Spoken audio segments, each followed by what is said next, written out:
जाने क्यों श्री कृष्ण ने अर्जुन के बेटे ऐरावन से की थी शादी। महाभारत की कहानियां हम बचपन से सुनते आ रहे हैं, मगर महाभारत के कुछ रोचक किस्से भी हैं जो बहुत कम सुने जाते हैं। इनमें से एक है अर्जुन के बेटे ऐरावन की कहानी। 5 पांडवों में से एक अर्जुन की 4 पत्नियां थी, द्रौपदी, उलूपी, चित्रंगदा और सुभद्रा। ऐरावन अर्जुन की और उनकी दूसरी पत्नी नागकन्या उलूपी के बेटे थे। ऐरावन अपने पांडवों की तरह ही बलवान और योद्धा थे। महाभारत के युद्ध में ऐरावन ने कौरवों की सेना के कई प्रमुख सेनानियों को मार गिराया था। ऐरावन को अरावन भी कहा जाता है। हिंदू मान्यताओं के अनुसार एक ऐसा समय आया जब पांडवों को लग रहा था कि वे युद्ध हार जाएंगे।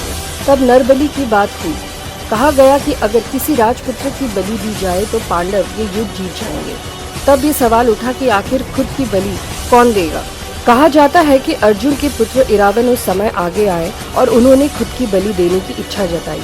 ऐरावन अपनी बलि देने के लिए आगे तो आए, लेकिन उन्होंने एक शर्त रखी। ऐरावन ने कहा कि वो अविवाहित नहीं मरना चाहते।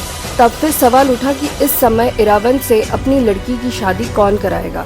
कौन बाप एक ऐसे आदमी की अपनी बेटी देना चाहेगा जिसकी मौत होने वाली हो। कहा जाता है कि श्री कृष्ण ने मोहिनी का रूप धारण किया और ऐरावन से शादी कर ली।